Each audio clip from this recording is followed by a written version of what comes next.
پیغمبر کے سخت مشکل جواب میں ہے، خدائے قہار ہے غضب پر، کھلے ہیں بدکاریوں کے دفتر، بچا لو آ کر شفیع محشر، تمہارا بندہ عذاب میں ہے۔ کریم ایسا ملا کہ جس کے کھلے ہیں ہاتھ اور بھرے خزانے، کریم ایسا ملا کہ جس کے کھلے ہیں ہاتھ اور بھرے خزانے، بتاؤ اے مفلسوں کے پھر کیوں تمہارا دل اضطراب میں ہے، بتاؤ اے مفلسوں کہ پھر کیوں تمہارا دل اضطراب میں ہے۔ اور وہ گل ہے لبھائے نازک ان کے، ہزار جھڑتے ہیں پھول جن سے، گلاب گلشن میں دیکھے بلبل، یہ دیکھ گلشن گلاب میں ہے۔ کریم اپنے کرم کا صدقہ لئیم بے قدر کو نہ شرما، تو اور رضا سے حساب لینا، رضا بھی کوئی حساب میں ہے۔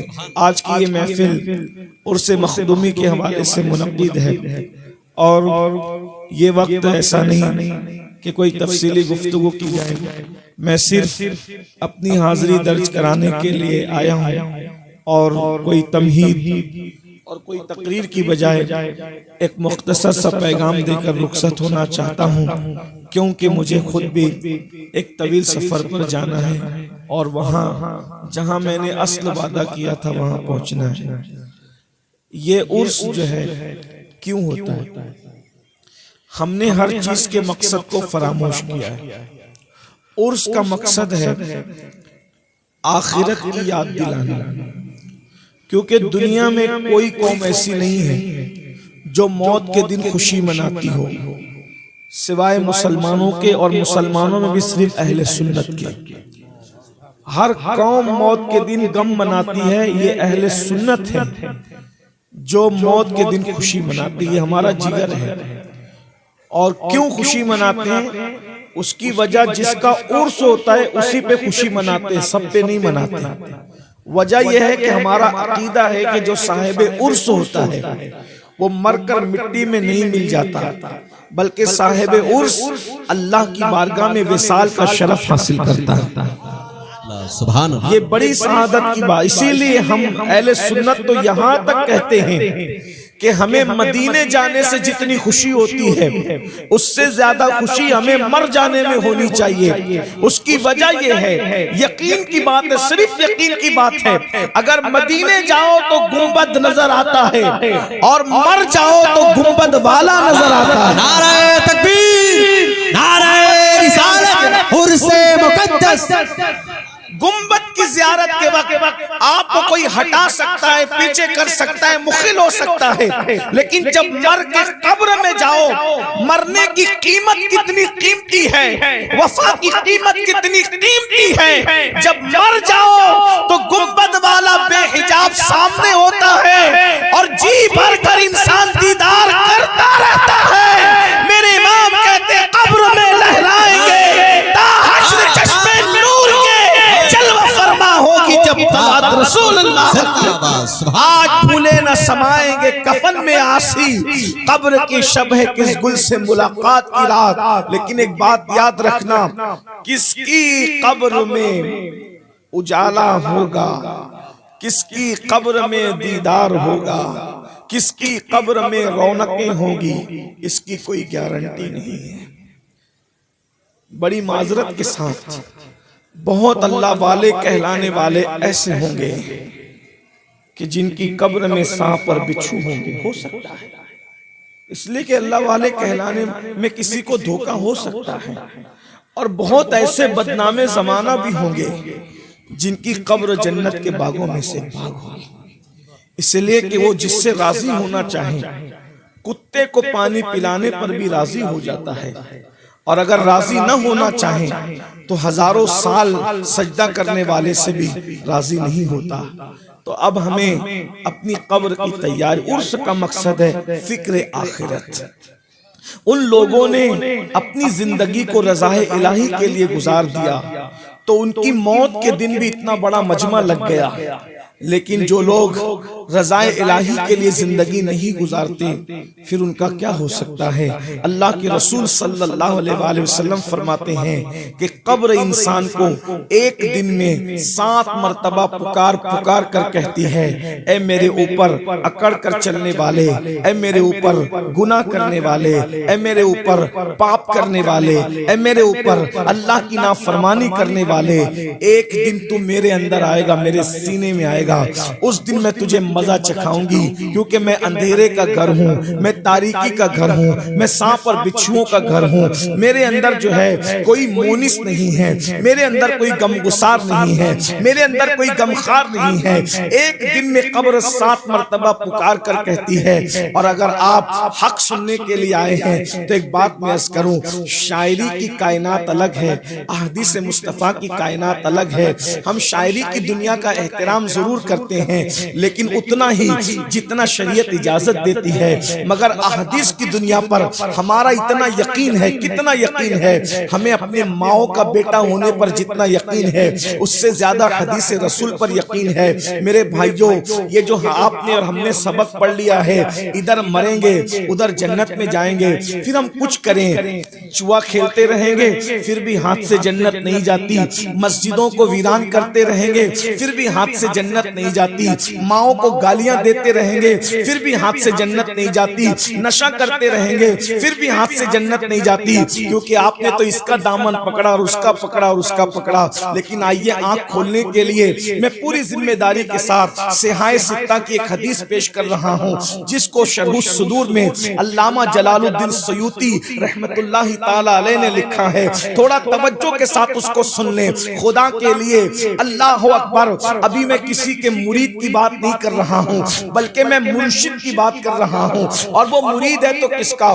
پوری امت کا مرشد ہے، اور مرید ہے تو کس کا؟ اس ذات کا۔ اللہ اکبر، جسے دنیا مصطفیٰ جان رحمت کہتی ہے، سید المعصومین کہتی ہے، شفیع المذنبین کہتی ہے۔ اور یہ بات یاد رکھیں، آپ جانتے ہیں صحابہ میں ایک ایسے صحابی کا وصال ہوا ہے، اللہ اکبر، جس کو رسول اللہ نے اللہ سید الانصار کا لقب عطا فرمایا ہے۔ شاید اسی بات پر میں اپنی گفتگو مکمل کر لوں گا، وہ طویل گفتگو نہیں، کیونکہ مجھے 2 بجے نکلنا تھا اور اس میں صرف اب 5 منٹ بچے ہیں، میں اس میں گفتگو پوری کروں گا۔ اگر میں ایسا نہ کر سکا تو شاید میں کئی وعدہ خلافی کرنے والوں میں ہو جاؤں گا، اس لیے آپ میری گفتگو پر توجہ کرنا، دھیان دینا، بہت توجہ کرنا، سب کی توجہ۔ میں اپنے آپ سے بھی مخاطب ہوں اور آپ سے بھی مخاطب ہوں، میں آپ سے الگ نہیں ہوں، لیکن یاد رکھیے وصال کس کا ہوا ہے، ذرا توجہ کیجئے گا۔ وصال کس کا ہوا ہے؟ جسے میرے آقا نے لقب عطا کیا ہے سید الانصار، یعنی جتنے حضور کے مدینے کے انصاری صحابہ تھے، انصار تھے، ان سب کے سردار کا وصال ہوا ہے۔ آقا نے ان کو لقب دیا ہے سید الانصار۔ اور نمبر 2، ان کے وصال کے موقع پر حضور خود بھی روئے ہیں اور روتے روتے اچانک مسکرائے ہیں۔ میں اپنی بہنوں کی بھی توجہ چاہتا ہوں۔ اللہ اکبر، قبر کسے کہتے ہیں؟ قبر ہی ایک وہ مقام ہے نہ جہاں کسی کی ڈگری چلتی ہے، نہ دادا گیری چلتی ہے، نہ بابا گیری چلتی ہے، وہاں کسی کا کچھ نہیں چلتا، وہاں صرف اللہ کی مرضی چلتی ہے۔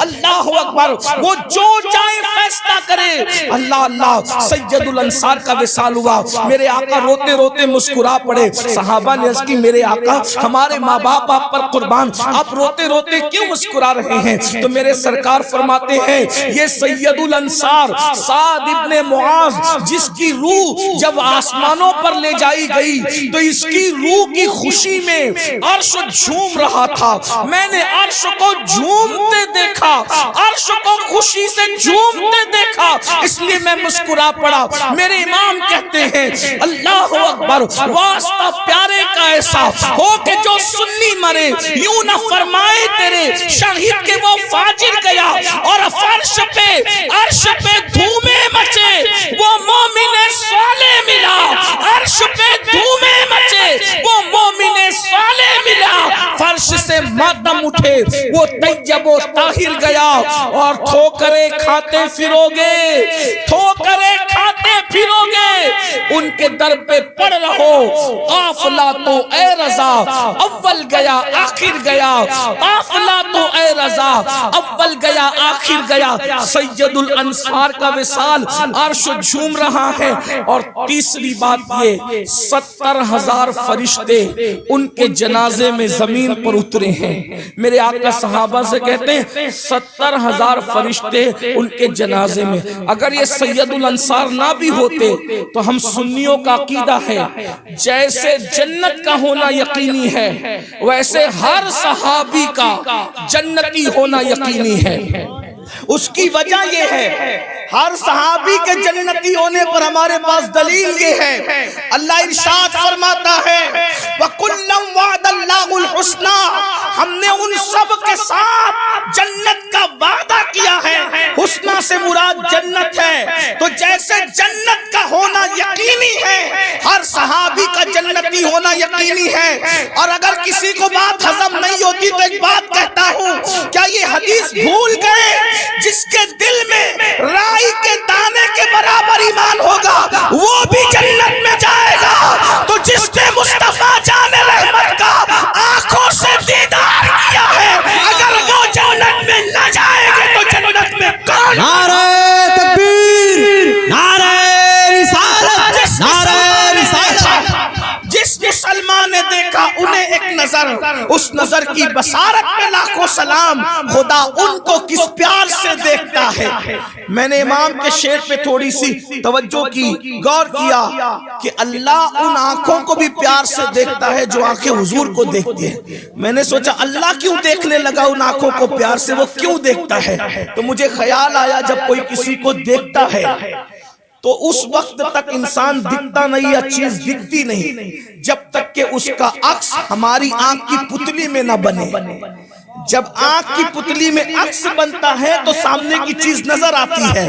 اللہ محبوب سے پیار کتنا کرتا ہے, محبوب کے چہرے کو بھی دیکھتا ہے لیکن جس کی آنکھ کی پتلی میں محبوب کے چہرے کی تصویر بن جاتی ہے خدا ان آنکھوں کو بھی پیار سے دیکھتا ہے.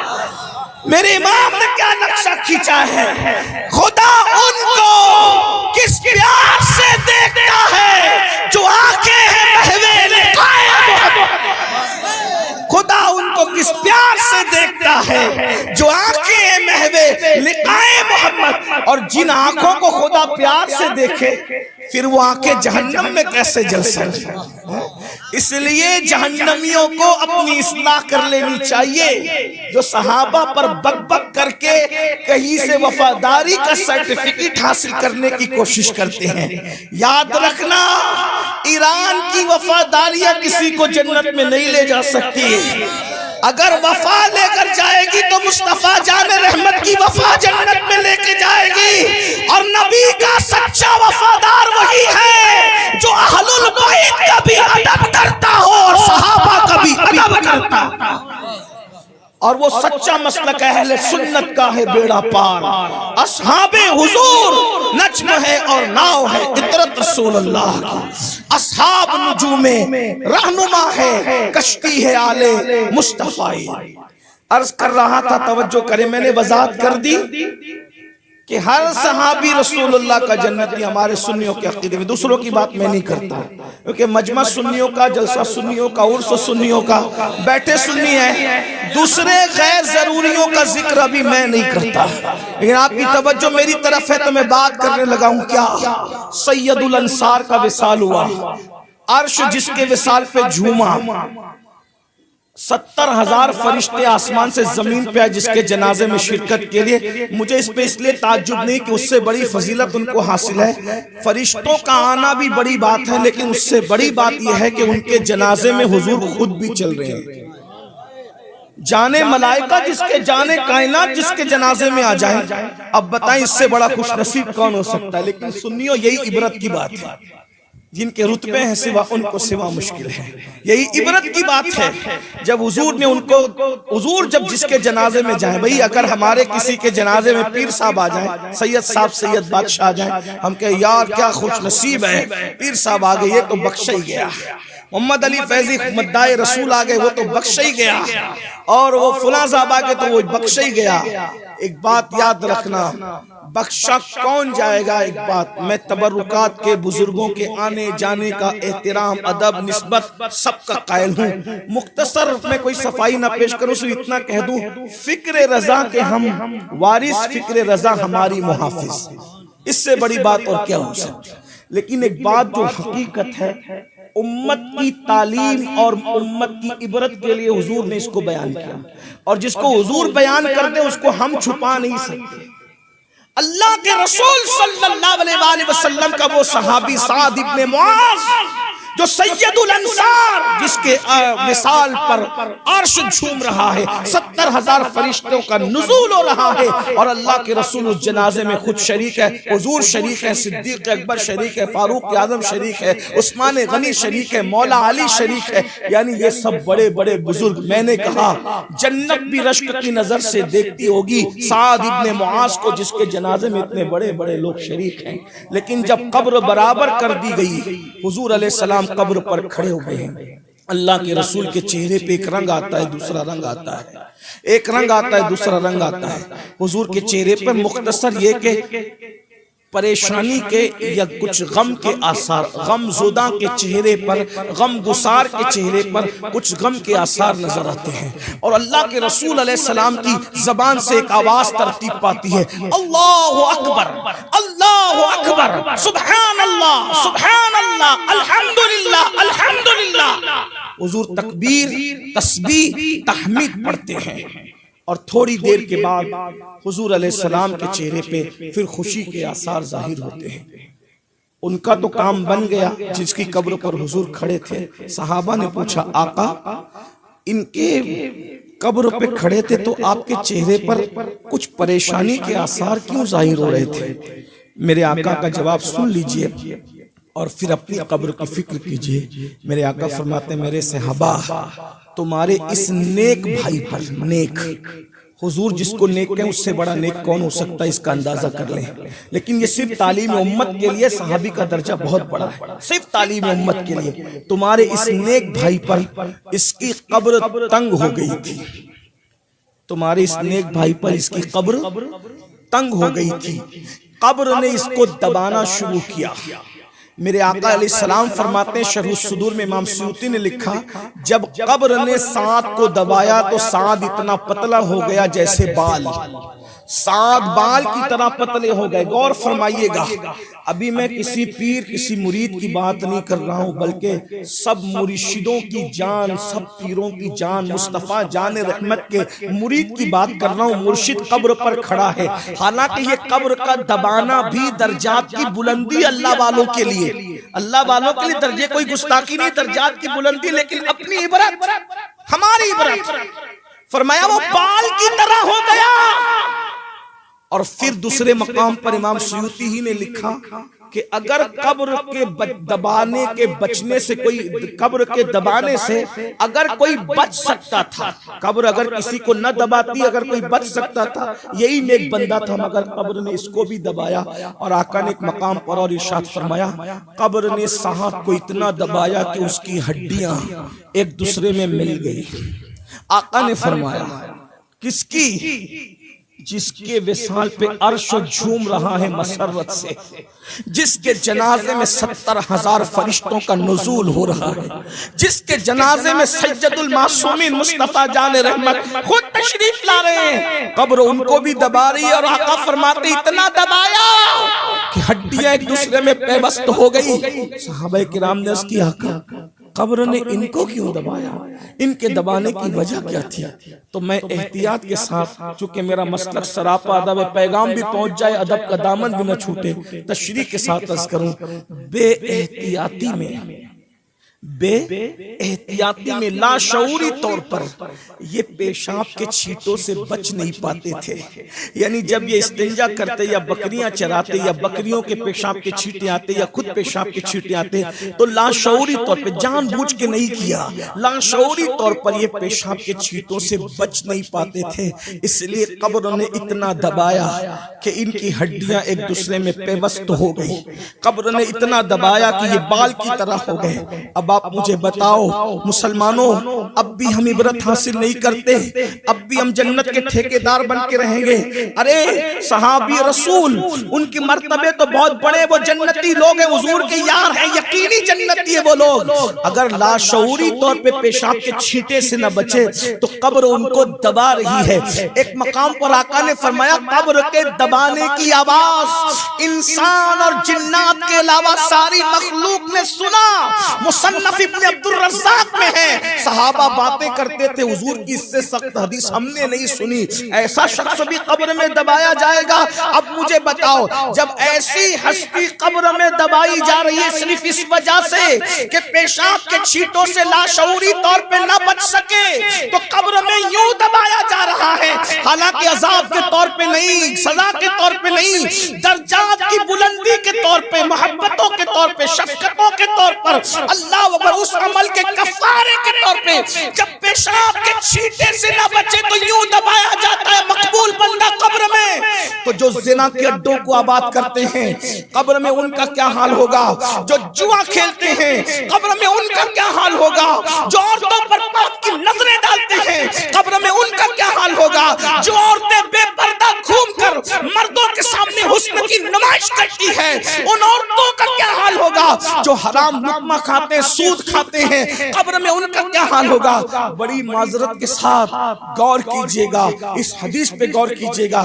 ایک حدیث اور اس سے بڑی سن لے، کسی نے عرض کی یا رسول اللہ قبر سب کو دباتی ہے؟